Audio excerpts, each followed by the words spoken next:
Queridos, que a graça e a paz do nosso bom Deus seja com a tua vida. Hoje eu quero convidar você a abrir a sua Bíblia e ler juntamente comigo o profeta Jeremias no capítulo 2, do versículo 1 ao versículo 13. Esse é o texto da nossa reflexão de hoje. Profeta Jeremias, capítulo 2, do versículo 1 ao versículo de número 13. Abra a sua Bíblia, acompanhe comigo a leitura desse texto aí de sua casa, onde quer que você esteja nesse momento. Façamos a leitura da palavra do nosso Deus. Diz assim a palavra do Senhor.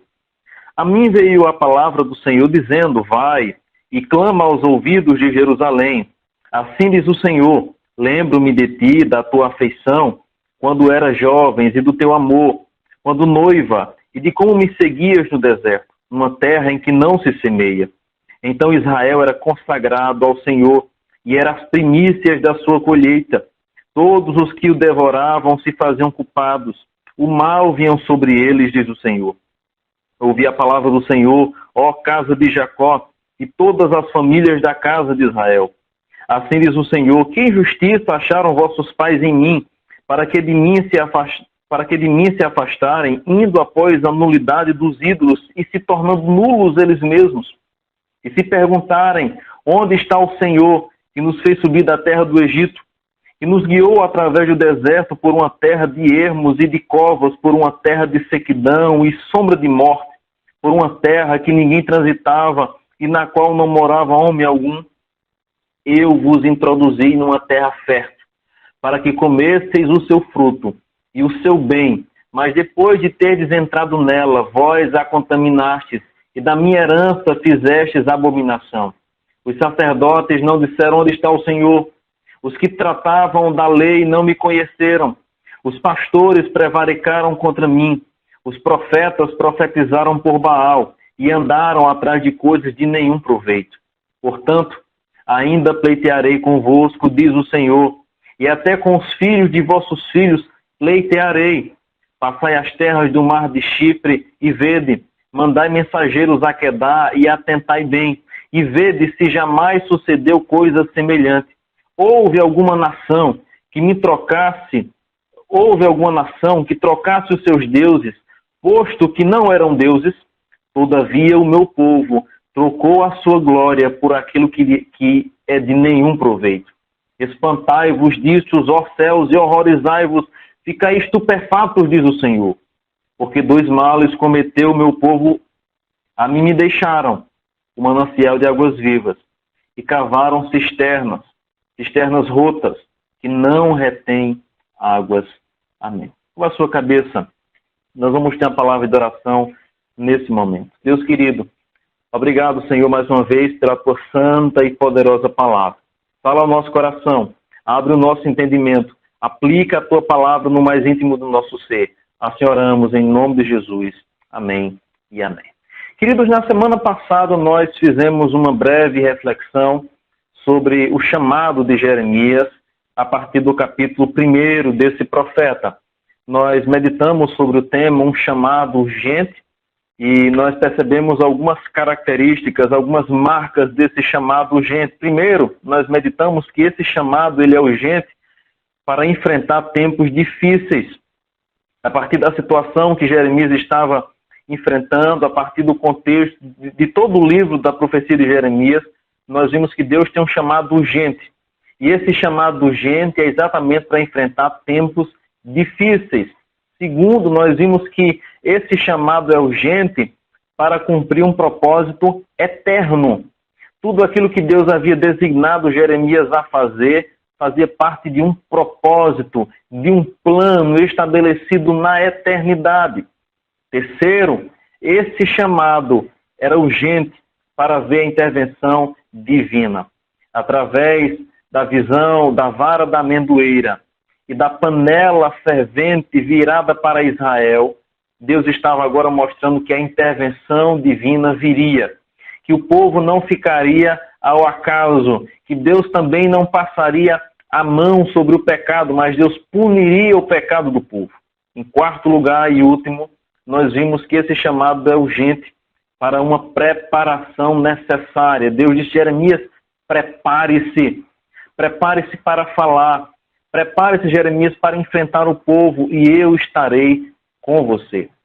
Semana passada nós vimos um pouco sobre essa realidade do chamado de Jeremias e do chamado que Deus tem ainda hoje para a minha vida e para a sua vida. Se você não acompanhou na semana passada, vá lá no canal de nossa igreja, na parte que tem os vídeos, e procure pelo culto de domingo passado, e você vai então poder acompanhar a nossa reflexão nesses capítulos iniciais do profeta Jeremias. Hoje, então, queridos, eu gostaria de passar para o capítulo 2, e nesse capítulo 2 nós vamos perceber mais algumas lições, mais algumas verdades que Deus agora tem para a nossa vida. Nós vamos observar claramente que o capítulo 2 de Jeremias, seguindo a parte inicial do seu chamado, ele revela então alguns problemas, algumas razões pelas quais o povo agora estava sendo levado ao cativeiro babilônico. É curioso, é interessante a forma como Jeremias ele expressa verdades teológicas que são tão profundas, que são tão intensas de forma ilustrativa, se assim podemos dizer. Ele utiliza as verdades, ele faz a sua profecia de forma profunda, mas ao mesmo tempo de forma simples de compreender, através de imagens, através de figuras. E é interessante que o capítulo 2 de Jeremias, ele vai utilizar pelo menos 10 figuras a respeito do pecado do povo. Jeremias então traça, ele pinta como se estivesse ilustrando num quadro as razões, os motivos pelos quais o povo agora estava sendo levado ao cativeiro babilônico. E nesse quadro, ele agora vai ilustrar através de pelo menos 10 imagens, apenas no capítulo 2. E nós vamos perceber algumas imagens nesse capítulo. Primeiro, a imagem da esposa infiel. Segundo, das cisternas rotas. Terceiro, um escravo transformado em presa. Quarto, um animal obstinado. Quinto, uma vinha degenerada. Sexto, um corpo contaminado. Em sétimo, um animal no deserto.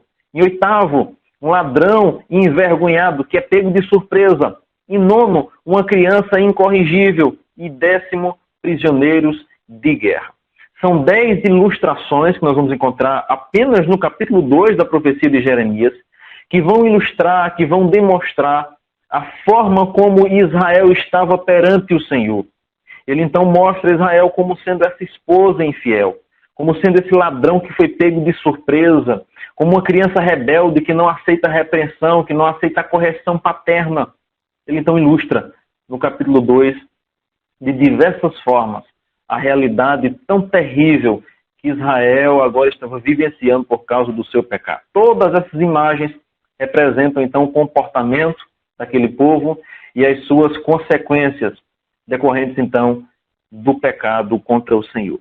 Diante disso, queridos, daquilo que nós já meditamos na semana passada no capítulo 1 e diante do capítulo 2, que agora já inicia com a profecia do Senhor para o povo, com aquilo que aconteceria, com aquilo que Deus pensa e fala agora expressamente através do profeta, nós hoje iremos meditar sobre quando nós desperdiçamos algo caro.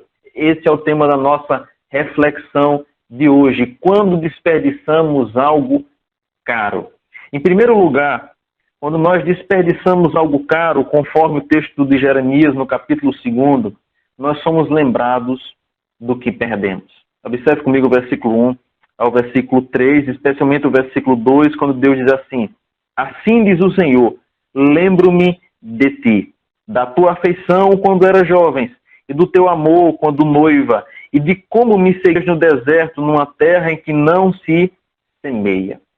É interessante essa imagem que Deus agora vai utilizar. Ele vai dizer, lembro-me de ti, da tua afeição.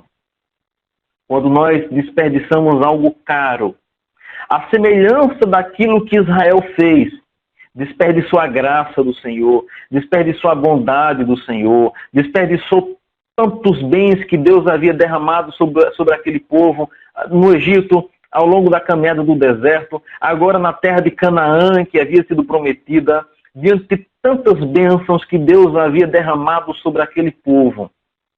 Esse povo agora vira as costas para Deus e desperdiça algo caro. Mas quando isso acontece na vida do povo de Deus, lá em Israel, no Antigo Testamento, e quando isso acontece ainda hoje comigo e com você, com a igreja do Senhor, nós somos lembrados do que perdemos. E observe que o texto agora vai nos mostrar no versículo 2 o que o povo deixou no passado. Primeiro, o povo deixou no passado a fidelidade. Quando o texto diz, assim diz o Senhor, lembro-me de ti da tua afeição. Afeição significa lealdade, significa fidelidade. E era exatamente isso que o povo havia deixado para trás. Era exatamente isso que o povo havia perdido, a fidelidade, a afeição, a lealdade ao Senhor. Segundo, o texto vai nos mostrar que não apenas a afeição, mas também quando eram jovens e do teu amor. Deus agora mostra que aquele povo deixou de ser fiel, deixou de amá-lo e deixou de segui-lo, porque diz o texto, quando noiva, e de como me seguias no deserto, numa terra em que não se semeia. Observe, queridos, a maneira como Deus agora começa a apresentar, como Deus começa a lembrar ao povo tudo aquilo que eles perderam. Eles se esqueceram de Deus, mas Deus agora os lembra do mal que eles fizeram. Deus agora lembra aquele povo esquecido de tudo que ele fez no passado. E também lembra aquele povo esquecido de quem eles eram no passado e do que eles se tornaram no presente. É exatamente assim que agora a profecia de Jeremias segue. O povo desprezou, o povo desperdiçou algo caro. E Deus agora chega para lembrar o povo que eles antes eram fiéis, mas agora eram infiéis. Que eles antes amavam a Deus, mas perderam o seu primeiro amor, a semelhança do que nos é dito lá em Apocalipse. Olha, arrepende-te de onde caístes. Volta ao teu primeiro amor. A necessidade do retorno. A necessidade de um reinício. A necessidade de uma renovação da aliança que o povo havia quebrado. Deus agora vai lembrar o povo que quando nós desperdiçamos algo caro, Ele faz questão de nos lembrar daquilo que nós perdemos. Mas não apenas isso, o versículo 3 vai nos dizer o seguinte, então Israel era consagrado ao Senhor e era as primícias da sua colheita. Além da fidelidade, do amor, do seguir ao Senhor, agora o profeta lembra que o povo também deixou para trás a consagração ao Senhor, a santidade ao Senhor. Era um povo consagrado, era um povo dedicado ao Senhor. Era um povo que servia exclusivamente ao seu Deus, ao Deus que os libertou, ao Deus que os sustentou, ao único e verdadeiro Deus. Mas esse povo agora deixa para trás. Não apenas servem e adoram ao Deus único e verdadeiro, mas passam agora a adorar outros deuses. Passam a servir a outros deuses. Aquele povo que outrora era consagrado, agora é um povo rebelde. Agora é um povo infiel. É um adúltero diante do Senhor. No começo do relacionamento com Deus, os israelitas eram dedicados ao Senhor. Deus fez uma aliança com aquele povo. Deus fez um pacto com aquele povo. Mas esse povo, de forma infiel, se esqueceu de Deus. E Deus diz, olha, eu lembro de ti. Eu lembro da tua afeição. Eu lembro daqueles tempos áureos do passado que vocês abandonaram, que vocês esqueceram. Primeira lição que agora o profeta vai nos mostrar é que quando nós desperdiçamos algo caro, nós somos lembrados daquilo que perdemos. E nesse momento, ao ler essa reflexão que Deus agora traz para o povo, eu me recordo de uma história que certo dia contei para algumas crianças. Essa história é uma lenda, uma história fictícia, mas que tem a ensinar. Conta-se que certo dia uma senhora passeando pelo bosque em busca de alimento para ela e para seu pequeno filho de colo ainda, ela ouve uma voz que inverna. E essa voz não era percepção, não era inteligível a ela. Ele então se aproxima da caverna e tenta compreender o que aquela voz dizia no fundo da caverna. Até que então ela entrar na caverna, ela consegue compreender a voz que dizia, olha, aqui tem muito ouro, aqui tem muita prata, aqui tem joias preciosas, pegue o que você quiser e o que você precisar. Mas uma coisa é preciso ser dito antes. Você tem 2 minutos. E não esqueça o principal. Após esses 2 minutos, a caverna se fechará e tudo que ficar aqui dentro será deixado para todo sempre. A mulher naquele desespero, naquela busca insaciável pela riqueza, pelo tesouro, pelas muitas joias preciosas que havia naquele local, coloca a sua criança no chão e com o seu vestido ela começa agora a juntar tudo que havia de precioso, procurando entre as peças o que era de mais valor. Ela começa então a colocar sobre o seu vestido, fazer uma espécie de sacola de bisaco e começa a juntar até que então a voz, olha, só faltam apenas 10 segundos. Não esqueça o principal. Aquela mulher então recolhe o máximo de tesouro, de joias preciosas, aquela sua roupa e sai correndo para fora da caverna. E logo em seguida ela percebe rapidamente a caverna se fechando.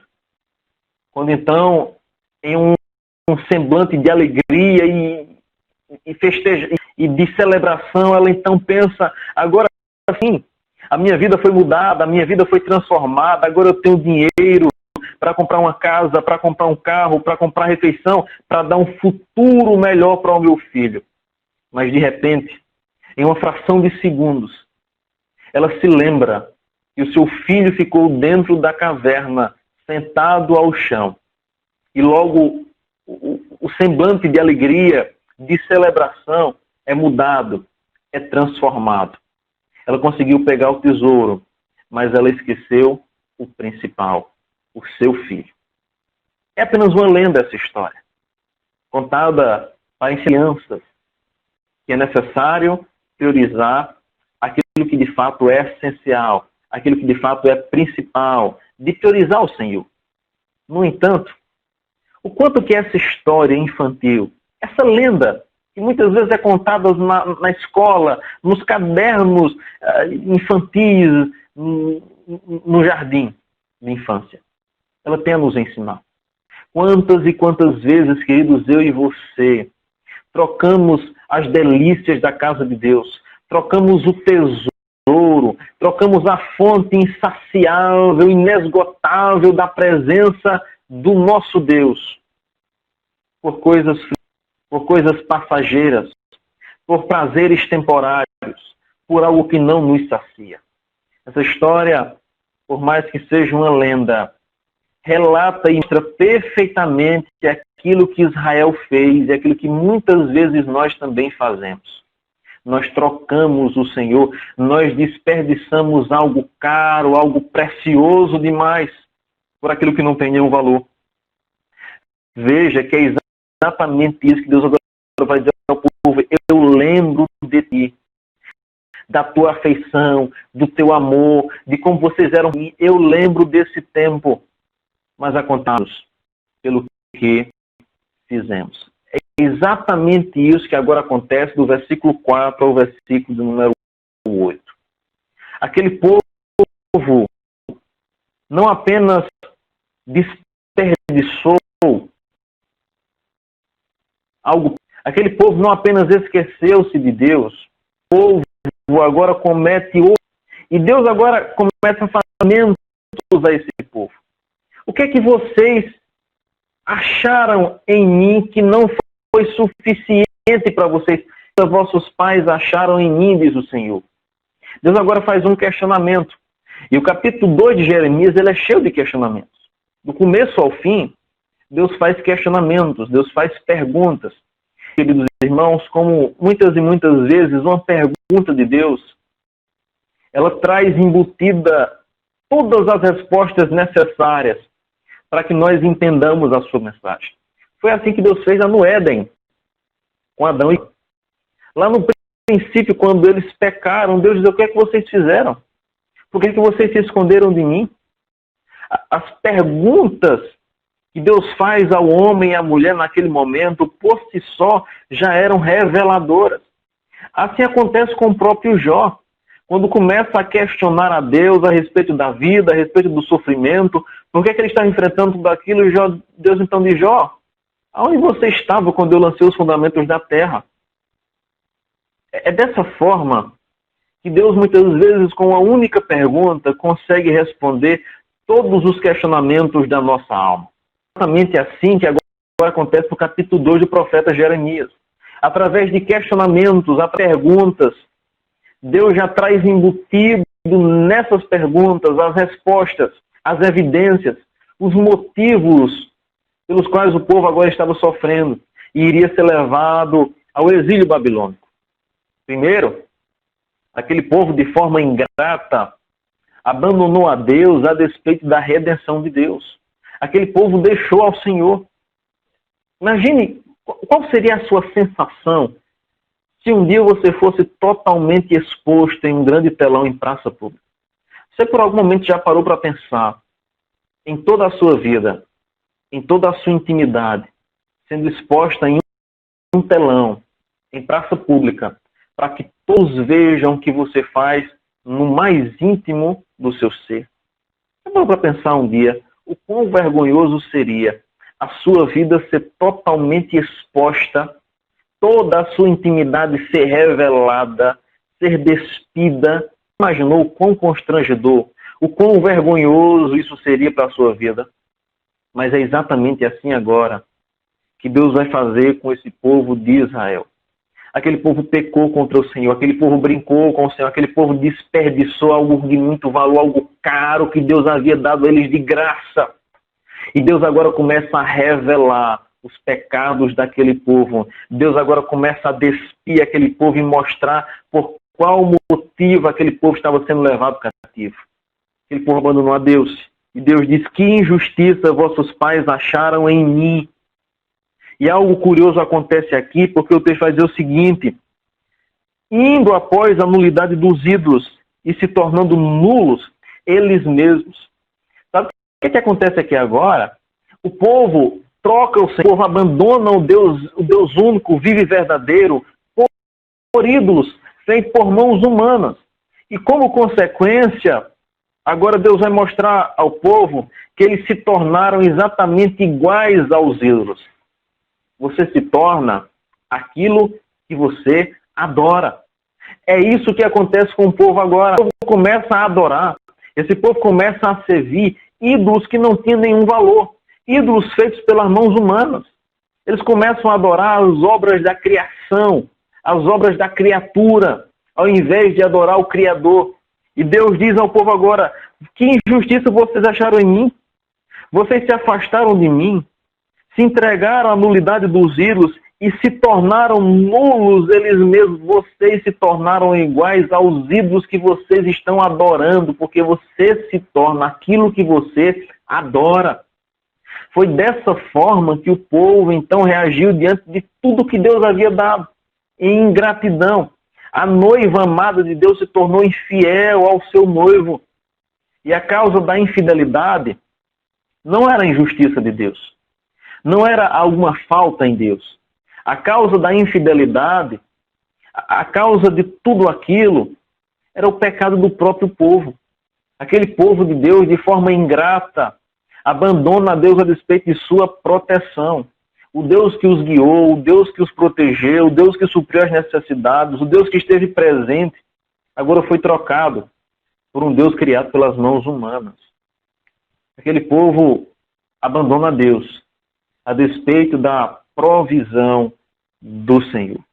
Mas observe agora que no versículo de número 7, o texto vai dizer o seguinte: eu vos introduzi numa terra fértil, para que comesseis o seu fruto e o seu bem, mas depois de teres entrado nela, vós contaminastes e da minha herança fizestes abominação. Deus deu ao povo uma terra boa, uma terra que manava leite e mel. Mas o povo, ao entrar naquela terra, contamina a terra com os seus pecados. O profeta, inclusive, vai nos mostrar claramente como que aquele povo se prostituía debaixo das árvores.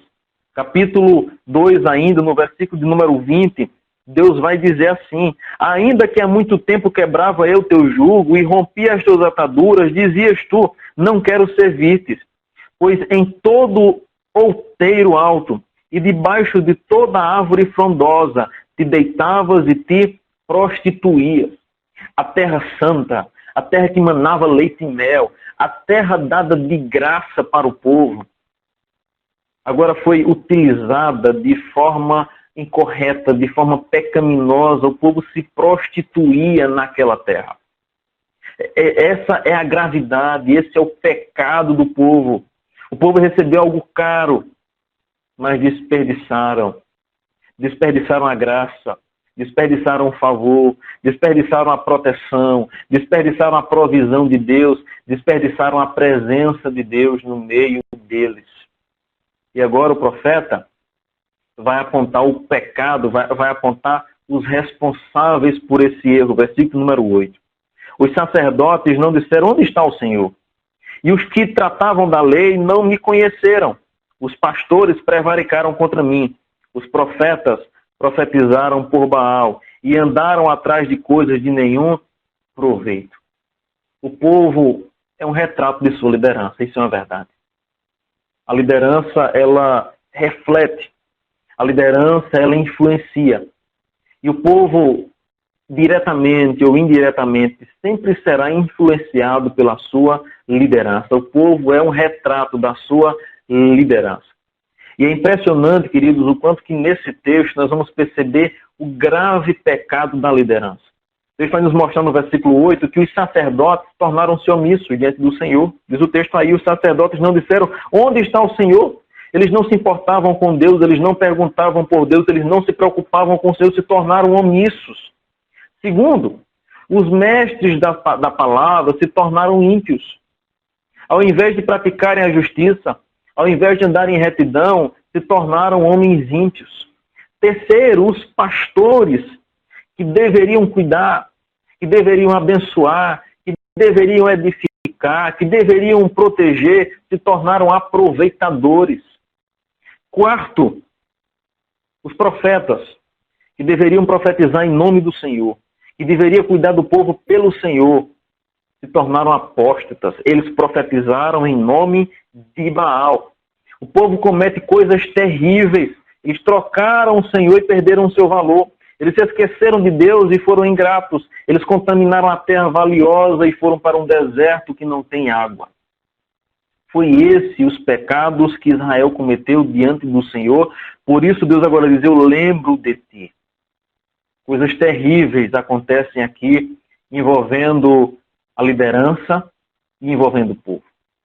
O povo distanciou-se de Deus, mas a liderança teve uma parcela grande nessa culpa, tem uma responsabilidade enorme nesse pecado do povo.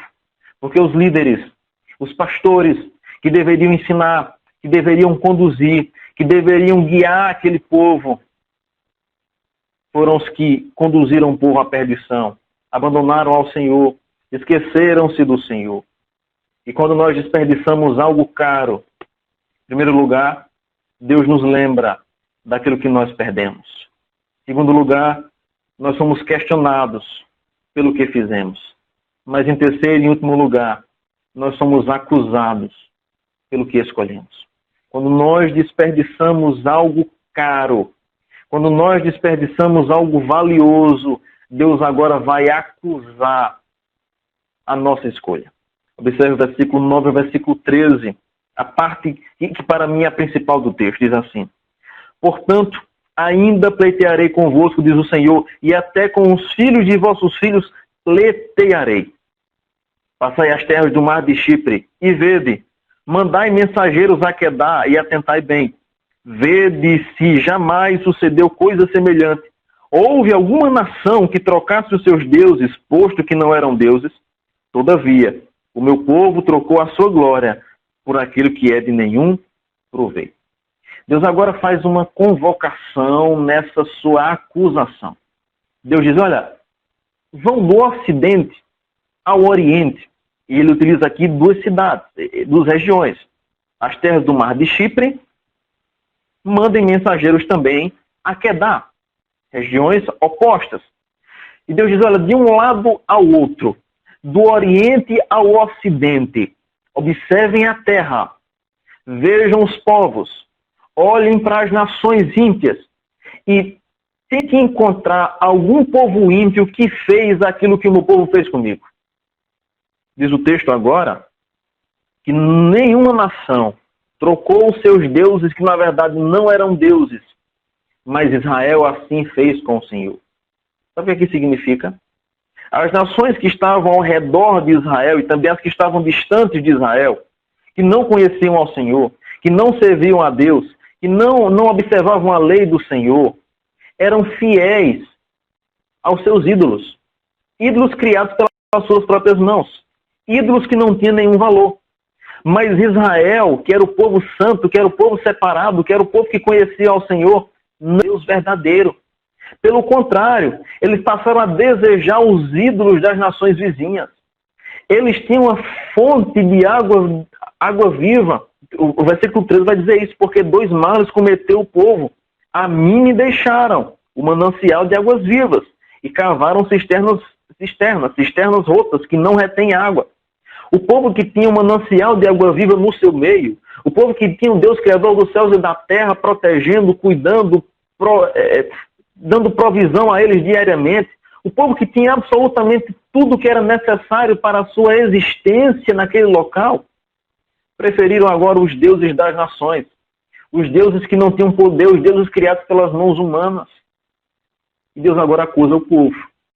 Deus agora mostra a sua indignação, porque esse povo se tornou infiel. E essa infidelidade era tamanha que nem mesmo os povos pagãos chegaram a cometer um mal tão grande como de Israel. 2 males cometeu o meu povo.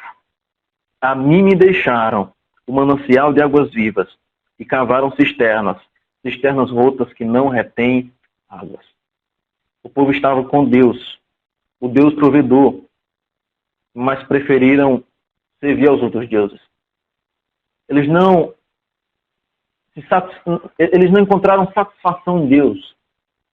Eles não compreenderam a bênção que estava sobre eles. E olhar para as nações vizinhas, e olhar para o povo pagão, aquele povo sente inveja, aquele povo sente desejo de ser igual às nações vizinhas. E Deus diz, olha, o meu povo cometeu um mal que nenhuma outra nação chegou a cometer. Eles me trocaram, eles se esqueceram de mim e preferiram cavar cisternas rotas no deserto que não tem água. Eles trocaram a fonte de água cristalina, de água viva que mata a nossa sede, por um pedaço de terra no deserto. Cavaram uma cisterna que não produz água, uma cisterna rachada, para morrer de sede. É algo absurdo. Por isso, dizer exatamente o seguinte: espantai-vos disto, ó céus, e horrorizai-vos, ficai estupefatos, diz o Senhor, no versículo 12. Até mesmo os céus e a terra, a natureza estava se espantando diante daquela situação tão grave, tão sério. Era o pecado daquele povo. Queridos, o profeta agora começa a trazer a mensagem, e essa mensagem é uma mensagem dura. Como vimos na semana passada, Deus diz ao profeta Jeremias, prepare-se para falar, porque você vai enfrentar resistência, você vai ter de lidar com pessoas duras, e vejam, queridos, o grande, o grave, sério problema que tem aqui. Jeremias não estava profetizando para um povo que não conhecia Deus. A profecia de Jeremias é para o povo de Deus. É para os líderes que Deus havia estabelecido sobre o povo dele, sobre o povo de Israel. Mas por causa do pecado, a mente e o coração estavam cauterizados, de modo que a liderança estava fria, estava endurecida.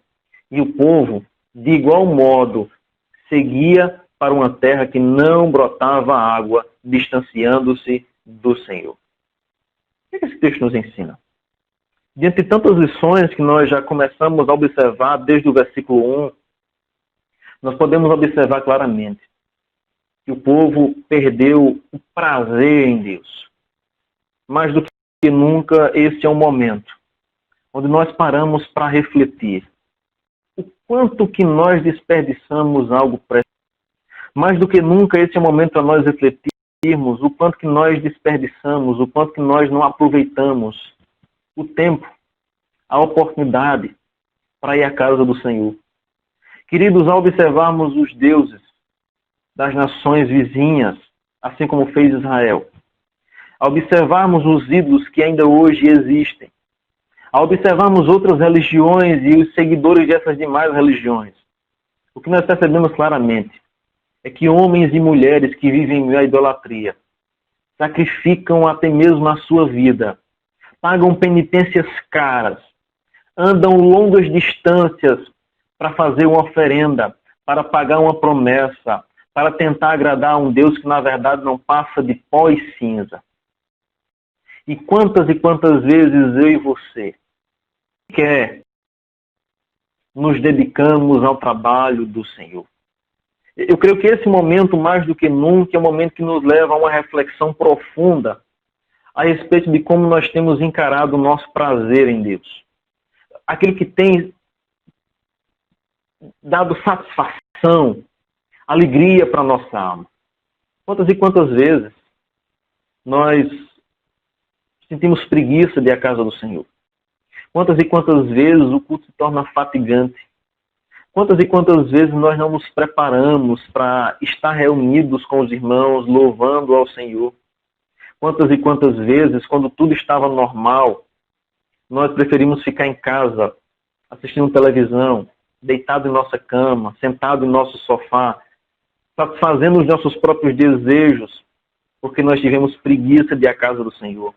Porque nós achamos distante demais. Nós temos carro, nós temos metrô, nós temos ônibus, nós temos Uber, nós temos táxi, nós temos vários meios de transporte, nós muitas vezes temos saúde, mas basta uma chuva, basta um calor a mais que nós já colocamos uma desculpa para não buscar a Deus, para não ir à casa do Senhor. A expressão do salmista, alegrei-me quando disseram vamos à casa do Senhor, muitas vezes não faz mais parte da nossa vida, porque nós não encontramos mais prazer em Deus. Nós buscamos prazer em outras coisas, menos em Deus. A profecia de Jeremias agora vai nos mostrar dois terríveis males que o povo cometeu. Abandonaram ao Senhor e trocaram as fontes de água viva por cisternas.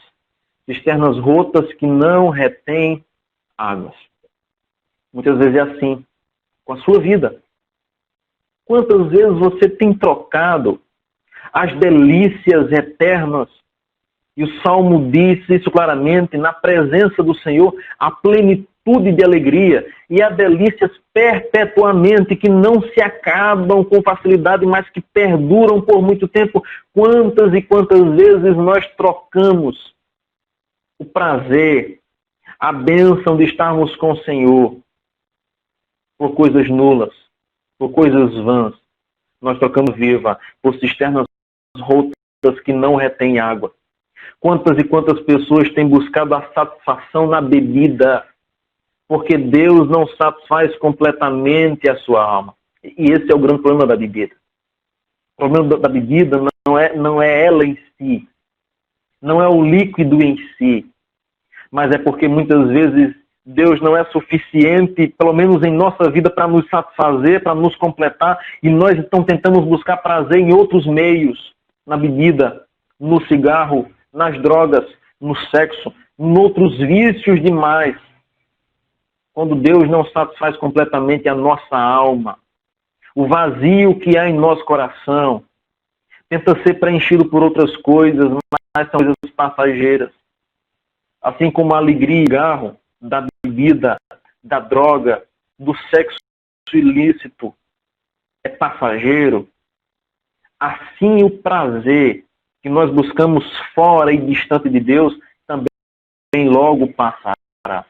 Somente em Deus, somente na presença do Senhor, há delícias perpetuamente. Aprender isso.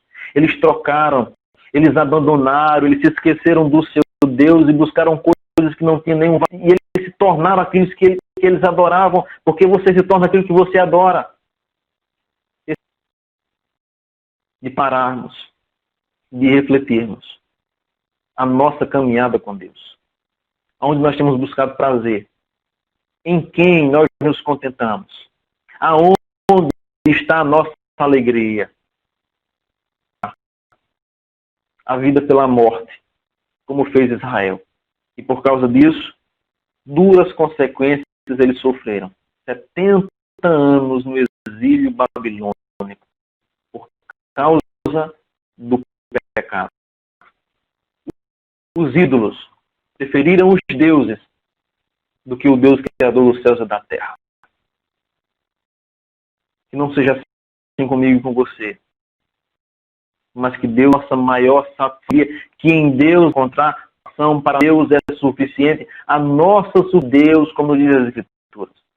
Eu quero orar por você, eu quero orar com você nesse instante, para que, como homens e mulheres, servos e servas do Senhor, nós possamos refletir sobre a nossa vida, sobre a nossa caminhada com Deus, sobre aquilo que nós temos priorizado. Curva a sua cabeça, vamos orar. Ó Deus, obrigado pela tua palavra, obrigado pelos teus ensinamentos. Ajuda-nos, ó Senhor, a entendermos que a verdadeira alegria, que a verdadeira satisfação só será possível encontrar em Ti. Absolutamente nada nesse mundo, ninguém nesse mundo, aquilo que somente o Senhor tem para nós, que a nossa ação esteja tão somente em Ti. Que nós venhamos abandonar todo e qualquer ídolo que esteja dentro de nosso coração. E que nós possamos entender que Tu és um manancial de água viva, que em Ti toda a nossa sede é saciada. E longe de Ti, nós caminhamos num deserto rumo à morte. Ajuda-nos, ó Senhor, a entendermos isso, a voltarmos ao primeiro amor, a buscarmos e a desejarmos a Tua presença, a desejarmos reunir-nos com os irmãos para cultuar o Teu santo nome. Ó Deus, ensina-nos nesse período. Mostra-nos, ó Deus, e desperta-nos para que nós venhamos atentar no quanto que nós desperdiçamos de Tua graça. Nas muitas e muitas vezes que fomos negligentes, não indo cultuar a Ti juntamente com o Teu povo por coisas banais. Nas muitas e muitas vezes que não nos preparamos para celebrar, para cultuar a Ti. Ó Deus, que esse momento de isolamento nos ensine, nos mostre e nos alerte para que nós não sejamos como Israel, que trocou as fontes de água viva por cisternas rotas que não retêm água. Que nós possamos priorizar a Ti, que nós possamos buscar a Ti, que nós possamos encontrar plena satisfação tão somente em Ti. Assim nós oramos, ó Pai, em nome de Jesus. Amém e amém. Que Deus te abençoe, queridos. Um forte abraço. Fique na graça, na paz do nosso bom Deus.